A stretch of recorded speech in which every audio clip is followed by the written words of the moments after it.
Hello दोस्तों, मैं राज और राज इंडक्शन में आपका स्वागत करता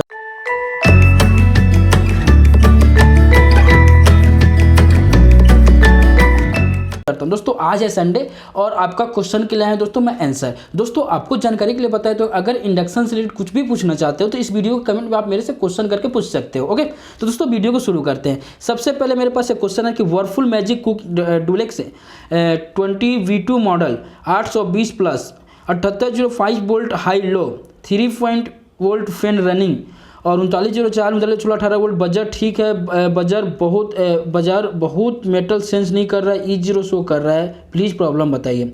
तो दोस्तों क्या होता है कि अगर मान लीजिए समझ लीजिए अगर आपका इंडक्शन में डिस्प्ले आ रहा है, बजर की आवाज़ आ रही है, फैन रनिंग हो रही है और एक मेटल सेंस करने का आवाज़ भी आती है। जब आप इंडक्शन को ऑन करोगे ना तो इंडक्शन के अंदर से एक मेटल सेंस करने की आवाज़ आएगी, बीप बीप बीप ऐसे करके आवाज़ आएगी। तो समझ लो कि मेटल सेंस करने का आवाज़ है। तो उसके ऊपर अगर मेटल रखते हो, अगर मेटल सेंस नहीं करता है तो ये प्रॉब्लम कहाँ से क्रिएट होती है? IGBT सेक्शन से क्रिएट होती है। ओके, तो क्या करना है आपको, उस प्रॉब्लम के हिसाब से आपको क्या करना पड़ेगा।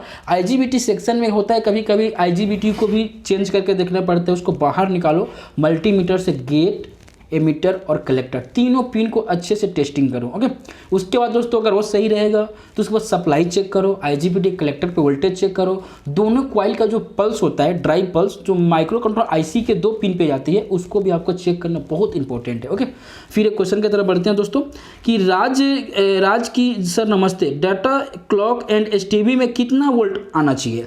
देखिए हर इंडक्शन की डाटा क्लॉक और STB की वोल्टेज अलग अलग रहती है, लेकिन बात करूँ बजाज, हेवल्स समझ लीजिए और उषा, ये सब की इंडक्शन की जो डाटा और STB और क्लॉक होती है तो किसी में STB में 4.5 आती है और किसी में डाटा में समझ लीजिए लगभग समझ लीजिए 3.5 आती है, 4.5 आती है और क्लॉक में भी समझ लीजिए 5 वोल्ट के कंप्लीट रहती है। लेकिन अलग अलग कंपनी का रहता है, किसी कंपनी में आपका डाटा में वोल्टेज ही नहीं रहेगा, सिग्नल पे काम करती है, किसी वोल्टेज में माइनस सिग्नल रहेगा। तो जो डेटा होती है और क्लॉक होती है एक सिग्नल है, लेकिन किसी में वोल्ट के रूप में रहता है और किसी के रूप में समझ लो सिग्नल के रूप में रहता है। तो वोल्ट को तो हम मल्टीमीटर से मेजर कर सकते हैं बट सिग्नल को हम मल्टीमीटर से मेजर नहीं कर सकते। ओके, फिर क्वेश्चन की तरफ ध्यान देंगे दोस्तों कि मेरा कमेंट कभी भी जवाब नहीं देते, परेशान हो गया और मैं कभी आपको कमेंट नहीं करूँगा। तो दोस्तों कमेंट आप ऐसा करो जिसका आंसर मेरे पास हो। बहुत कोई ऐसा कमेंट करता है जिसका आंसर मेरे पास ही नहीं रहता है और वैसा कमेंट करता है जो वीडियो के अंदर मैं बता देता हूं। तो अगर आप मान लो कमेंट नहीं करोगे, नहीं वीडियो देखो तो उससे कोई मेरे को मतलब नहीं है। आप वीडियो देखोगे तो अच्छी बात है और नहीं भी देखोगे तो आपके ऊपर है। दोस्तों क्या होता है कि थोड़ा सा आपको जानकारी बता देता हूँ कि अगर आप लोग समझ लो कि मैं हर किसी का कमेंट का रिप्लाई करना शुरू कर दूँ, जवाब देना शुरू कर दूँ तो मेरे पास एक्चुअली टाइम नहीं मिलेगा। आप लोग विश्वास करो या ना करो, अभी समझ लो तो अब हर बार बताता हूँ दोस्तों कि मैं समझ लो शनिवार को दोपहर का लंच टाइम में आके वीडियो को शूट करता हूँ, वो आपके लिए वक्त को निकालता हूँ दोस्तों। तो आप लोग थोड़ा सा मेरा सपोर्ट कीजिए और बुरा मत मानिए कि अगर आपका कमेंट का जवाब नहीं देता हूँ तो हो सकता है नेक्स्ट संडे में आपका कमेंट का जवाब दूंगा। अगर हो सकता है छोटी ऐसा क्वेश्चन मेरे से कीजिए जिसका आंसर आपके मेरे पास रहे और आपको अच्छे से समझा सको। ओके, फिर आगे क्वेश्चन की तरफ बढ़ते हैं दोस्तों। सर इंडक्शन के सभी पूरे डायग्राम दें। ओके, कोई दिक्कत नहीं, इंडक्शन का पूरा डायग्राम आपको मिल जाएगा, थोड़ा दिन वेट करना पड़ेगा।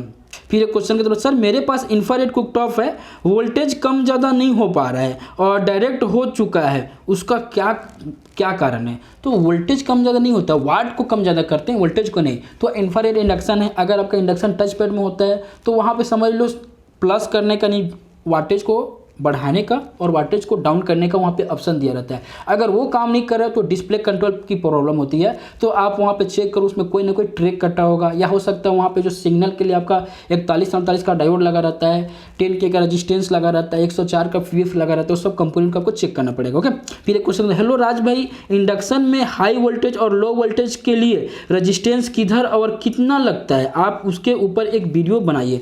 जरूर बनाऊंगा, मेरा वीडियो तैयारी चल रहा है उसी टॉपिक पे कि इंडक्शन में जो हाई वोल्टेज के लिए और लो वोल्टेज के लिए कौन सा रेजिस्टेंस को पहचानोगे कि हाई वोल्टेज का है, कौन सा रेजिस्टेंस पहचानोगे लो वोल्टेज का है। तो उसी टॉपिक पे मेरा वीडियो का तैयारी चल रहा है। जैसे ही मेरे पास वर्कलोड कम होता है उस वीडियो को मैं आपको अपडेट कर दूंगा और आपको अच्छे से समझा दूंगा कि आपके पास ऐसा प्रॉब्लम आएगा हाई वोल्टेज और लो वोल्टेज वाला तो आपको कहीं नहीं भटकना पड़ेगा और डायग्राम के साथ में समझाऊंगा और प्रैक्टिकल करके बताऊंगा। और आपको ये भी बताऊंगा दोस्तों कि आपके इंडक्शन में मान लो कोई एरर आता है तो आपको वहाँ पे एक ट्रिक बताऊंगा कि वो हाई वोल्टेज का एरर कोड है कि लो वोल्टेज का एरर कोड है। और थोड़ी सी दिन वेट करो, बहुत बेहतरीन तरीके से मैं वीडियो बनाने वाला हूँ। ओके दोस्तों, फिर एक क्वेश्चन हमारे पास है, Prestige induction model number PIC 3.V2 high ampere but preset change करने कर पे सेम प्रॉब्लम है। तो हाई एम्पियर करने का मतलब क्या होता है कि हो सकता है अगर आपके पास वोल्टेज लो हो तो हाई एम्पियर लेगा, तो 7 से 8 एम्पियर ले रहा है तो सर चलेगा, कोई दिक्कत नहीं है। प्रेस्टीज के 3.V2 में अगर 7 से 8 एम्पियर लेता है तो चलेगा, कोई नो प्रॉब्लम है। अगर मान लो उससे ज़्यादा एम्पियर लेता है तो आपको क्या करना पड़ेगा, सबसे पहले आप प्रीसेट से मान लो कम करो, अगर प्रीसेट से कम नहीं होता, जो पल्स के लिए रेजिस्टेंस लगा रहता है वो रेजिस्टेंस को वैल्यू को बढ़ा देना है। कौन सा पल्स के लिए, जो कॉइल के इनपुट और आउटपुट के ड्राइव पल्स के लिए रेजिस्टेंस लगता है, तो उसको इनपुट को समझ लो, वहाँ पे रेजिस्टेंस को वैल्यू को बढ़ाओगे तो ऑटोमेटिक एम्पियर कम हो जाएगा। ओके, फिर एक क्वेश्चन की तरफ बढ़ते हैं।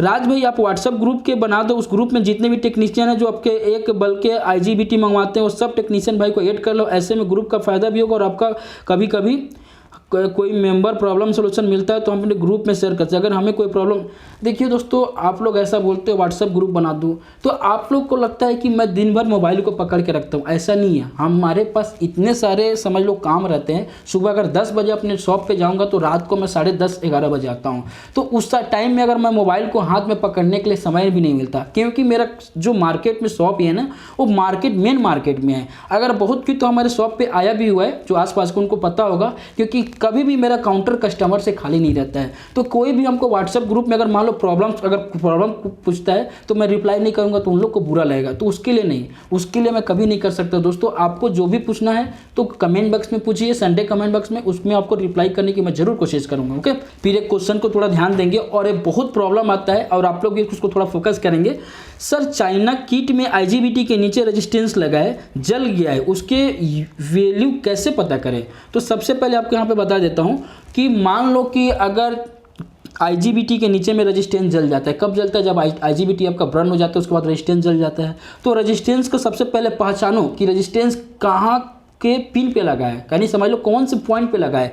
तो यहाँ पे थोड़ा सा ध्यान देना और डायग्राम भी यहाँ पे आपको दिखा रहा हूँ। सबसे पहले IGBT का एमीटर होता है और यहाँ पे गेट होता है, दोनों को बीच में समझ लो IGBT के फीडबैक के लिए दोनों के बीच में एक रेजिस्टेंस लगा रहता है। जो IGBT स्विचिंग करता है ना, तो स्विचिंग के समझ लो फीडबैक के लिए एक रेजिस्टेंस लगा रहता है, 10K का रेजिस्टेंस लगेगा, एमीटर और गेट। ओके, जब भी आपके पास ऐसा प्रॉब्लम आता है तो आप वहाँ पे 10K का रेजिस्टेंस लगा सकते हो, वहाँ पे 4.7 का भी रेजिस्टेंस लगता है। ओके जी, एक और क्वेश्चन है कि सर PIC 20 प्रेस्टीज का इंडक्शन है, डेट इंडक्शन मेरे पास आया था, मैंने 5 वोल्ट IC को दिया लेकिन इंडक्शन चालू है हुआ और 5 वोल्ट ड्रॉप भी नहीं हो रहा है, IC हीट नहीं है, बजर भी नहीं आ रहा है और ना ही डिस्प्ले आ रहा है, क्या IC खराब हो सकता है क्या?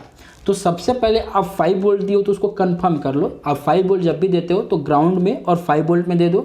अगर उसके बाद भी बजर का आवाज़ नहीं आ रहा है, डिस्प्ले नहीं आ रहा है, तो आपको माइक्रो कंट्रोलर IC ओपन होता है। ओके, IC 2 प्रकार की खराब होती है। अधिकतम जो माइक्रो कंट्रोलर IC होती है शॉर्ट होती है, और उसके बाद दोस्तों कभी कभी क्या होता है कि माइक्रो कंट्रोलर IC ओपन भी हो जाती है। जैसे मान लो कभी कभी आपको प्रॉब्लम मिला होगा कि ट्रांजिस्टर ओपन भी मिलता है, ट्रांजिस्टर शॉर्ट भी होता है, वैसे IC भी कभी कभी ओपन भी होती है और शॉर्ट भी होती है। तो आप अगर मान लो 5 वोल्ट आप दे दिए, 5 वोल्ट देने के बाद में सबसे पहले आप जो माइक्रो कंट्रोलर IC का जो पिन पे जा रहा होगा वहाँ पे चेक कर लो। वहाँ पे हो सकता है कभी कभी जो 104 का PF लगी रहती है तो वहाँ पे PF शॉर्ट हो जाती है, तो PF शॉर्ट हो जाती है तो वोल्टेज को ड्रॉप करती है।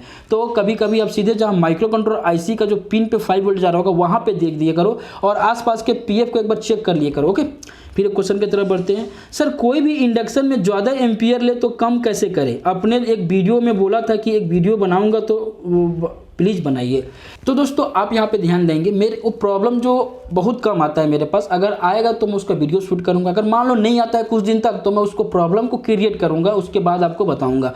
इंडक्शन का एम्पियर को 3 जगह से हम कंट्रोल कर सकते हैं। कहाँ से कंट्रोल कर सकते हैं? सबसे इंपॉर्टेंट होता है प्रीसेट से भी आप कम कर सकते हो, बट 501 का प्रीसेट होना चाहिए। अगर 500 ओम का प्रीसेट होगा तो वहाँ से आप प्रीसेट से समझ लो क्लॉकवाइज या एंटी क्लॉकवाइज घुमाओगे तो ऑटोमेटिक वहाँ पे एम्पियर कम हो जाएगा। अगर मान लो 502 का लगा हो, चाहे 103 का लगा हो, 203 का लगा हो, तो उसमें थोड़ा सा कम होगा, यानी समझ लो उसमें आप कम तो हो जाएगा बट थोड़ा सा कम होगा। उसके बाद दोस्तों इंपॉर्टेंट होता है IC के पास में जो प्रीसेट से पल्स जाती है IC के पास में, वहाँ रजिस्टेंस लगा रहता है, वो रजिस्टेंस को वैल्यू को बढ़ाना पड़ता है। तो कौन सा रजिस्टेंस लगा रहता है आपको एक टेक्निक बताऊँगा, वो आसानी से हर कोई पहचान जाएगी कि हाँ यही रजिस्टेंस है, तो आसानी से उसको रजिस्टेंस का वैल्यू को बढ़ाओगे तो एम्पियर कम होगा। ओके, एक और हमारे पास क्वेश्चन है, थोड़ा सा यहाँ पे ध्यान देंगे, थोड़ा सा क्वेश्चन लॉन्ग है।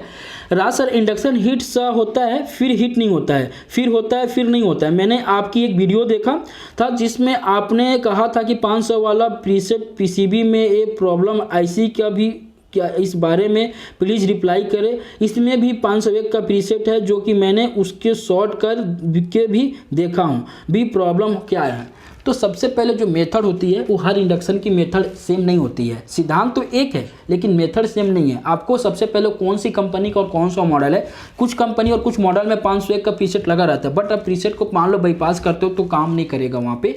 तो उसके लिए आपको मेरे को कंपनी और मॉडल नंबर बताओगे तो हो सकता है उसका मेथड अलग हो। ओके, तो सबसे पहले मान लो कि आपके पास ऐसा प्रॉब्लम क्रिएट होता है, तो आपको जब भी ऐसा प्रॉब्लम क्रिएट होता है तो प्रीसेट को मल्टीमीटर से चेक करना पड़ता है। बहुत कोई क्या करता है बिना चेक किए करते हैं, ऐसा नहीं। अगर आप वैसा करते तो समझ लो आप उतना अच्छे टेक्नीशियन नहीं हो। पहले मेथड समझो, सिद्धांत को समझो। जो भी कंपोनेंट अगर आपको खराब लगता है उसको बदलना नहीं है, रिप्लेसमेंट करना नहीं है, उसको टेक्नीशियन नहीं बोलते। उसको पहले बाहर निकालो, उसको मल्टीमीटर से चेक करो। चेक करने के बाद देखो कि कंपोनेंट सही बता रहे हैं कि गलत बता रहे हैं। अगर मान लो गलत बता रहे हैं उसके बाद आप लगा दिए, लगाने के बाद भी नहीं हो रहा है तो कुछ कहीं और सेक्शन को पकड़ेंगे। अगर मान लो सही बता रहा है आप उसको चेंज कर दिए लेकिन पता ही नहीं चलेगा कि प्रीसेट सही था कि नहीं था, तो उसमें आपको कंफ्यूज हो जाएगा। तो इसके लिए पहले जब भी आप प्रीसेट को निकालते हो तो पहले मल्टीमीटर से चेक कर लिया करो। अगर प्रीसेट आपका ओपन बताता है तब भी आपको प्रीसेट लगाना है, नहीं तो हो सकता है कि और सेक्शन से प्रॉब्लम क्रिएट होती है। ओके, फिर क्वेश्चन की तरफ बढ़ते हैं कि हमारे पास फिलिप्स का इंडक्शन है,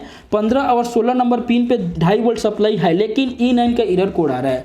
तो देखिए फिलिप्स की इंडक्शन जो होती है 4929, 4928, 4938 ये 3 मॉडल होती है और एक सेम पीसीबी रहती है। तो उसमें E9 की प्रॉब्लम बहुत क्रिएट होती है। E9 की प्रॉब्लम यानी IGBT नॉट वर्किंग। ओके, तो इसके लिए 3-4 पॉइंट होता है। सबसे पहले आप देखते हो इंडक्शन के ऊपर में एक समझ लो सेंसर लगता है। ओके, एक सेंसर है और एक फ्यूज है। तो फ्यूज जो रहता है वहाँ पे 10 एम्पियर लिखा रहता है तो समझ लो फ्यूज है। और फ्यूज क्या काम करता है, कोई भी डिटेल्स में यूट्यूब में वीडियो नहीं बनाए लेकिन उसका मैं तैयारी करूंगा और उसका वीडियो बनाऊंगा। और फ्यूज पल्स विथ मॉड्यूलेशन को स्टैंड बाई कराने के लिए उसी के माध्यम से समझ लो सप्लाई आता है और पल्स विथ मॉड्यूलेशन को स्टैंड बाई कराता है। अगर मान लो कि वो फ्यूज ओपन हो जाएगा तो आपका पल्स विथ मॉड्यूलेशन क्या होगा, स्टैंड बाई नहीं होगा। अगर pulse with modulation stand by नहीं होगा तो IGBT को गेट को समझ लो पल्स नहीं मिलेगा। अगर IGBT गेट को पल्स नहीं मिलेगा तो IGBT नॉट वर्किंग में E9 का एरर कोड आएगा। ओके, तो उसको आपको चेक करना पड़ेगा पहले। बहुत कोई क्या समझता है उसको सेंसर समझता है, नहीं वो सेंसर नहीं है। एक तो आपका टेम्परेचर सेंसर है और एक आपका वहाँ पे फ्यूज लगा है। ओके, फिर आगे क्वेश्चन की तरफ बढ़ते हैं। हमारे भरत भाई के हेवल्स कंपनी के इंडक्शन में E6 का एरर कोड आ रहा है, क्या प्रॉब्लम है।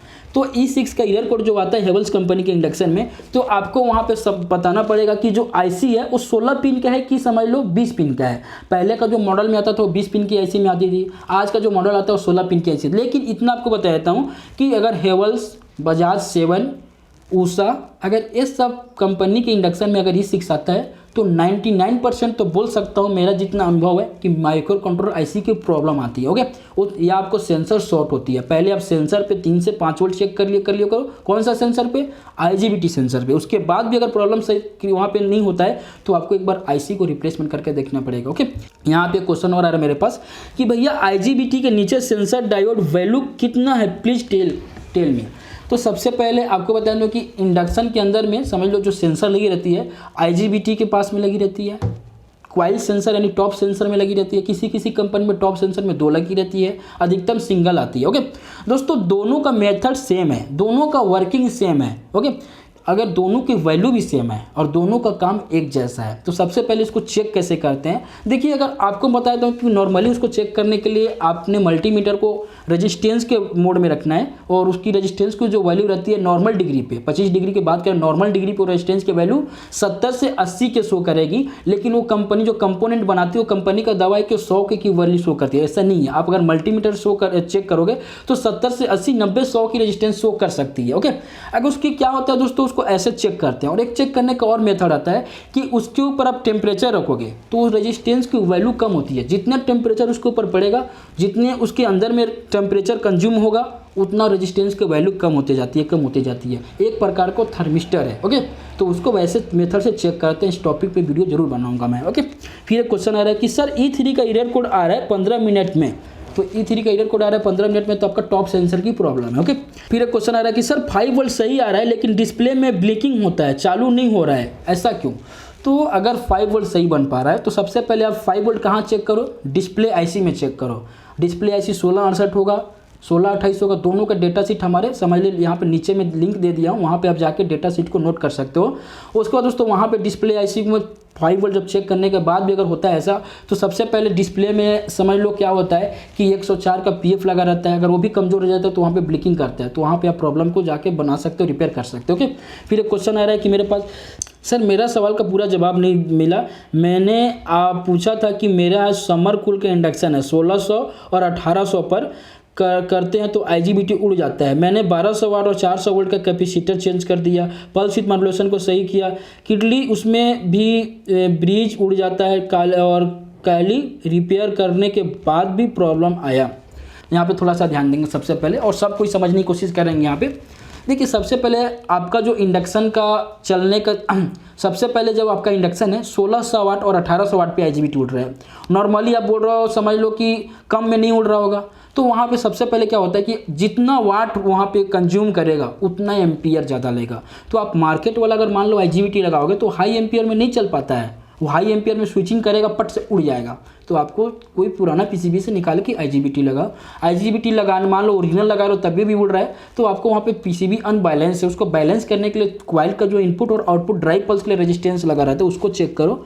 और कभी कभी क्या होता है जो IC से पल्स ज़्यादा जाती है तो उसको चेक करो, और कितना देर में उड़ रहा है तो थोड़ा सा 10 से 5 मिनट अपने शॉप पे चलाओ और वहाँ पे समझ लो IGBT गेट पे वहाँ पे मीटर को फिक्स कर दो और वोल्टेज को देखो कि वहाँ पे IGBT गेट पे जो वोल्टेज जाती है वो 3 से 4 5 6 ऐसे तो नहीं होता है, कैसे 7 8 9 ऐसे तो नहीं हो रहा है, या वोल्टेज वहाँ पे फिक्स वो नहीं तो कर रहा है, ऊपर नीचे तो नहीं हो रहा है, अप डाउन तो नहीं हो रहा है, फिक्स तो वोल्टेज मिल रहा है कि नहीं मिल रहा है, उसको आप वहाँ पे चेक कर सकते हो। ओके, फिर एक मेरे पास क्वेश्चन आ रहा है कि 1668 का IC के डेटा शीट प्लीज़ दीजिए, और डिस्क्रिप्शन लिंक में 1628 का 1668 का नहीं है।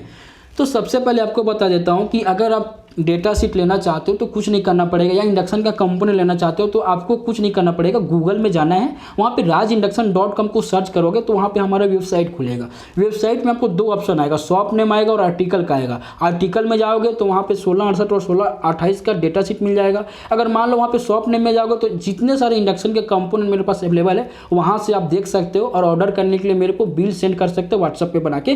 दोस्तों बहुत कोई क्या करता है दोस्तों, इतना बोलने के बाद भी नहीं समझ पाते, तो उन लोग को मैं इतना समझाना चाहता हूं कि आप ओनली फॉर व्हाट्सएप करो, कॉल ना करो।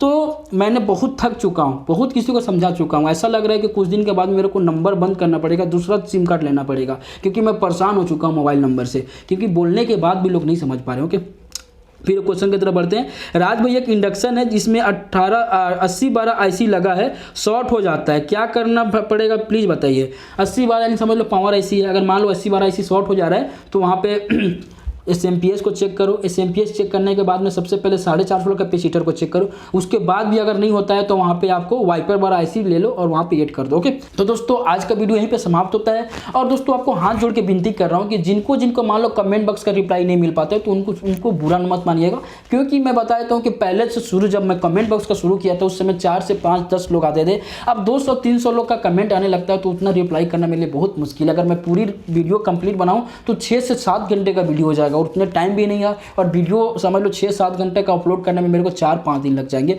तो आप लोग प्लीज़ दोस्तों बुरा मत मानिएगा, आपका भाई हूँ, थोड़ा सा मेरे को जो भी दिक्कत होती है तो मेरे को क्षमा कीजिएगा। तो आज की वीडियो देखने के लिए दिल से धन्यवाद। मैं राज।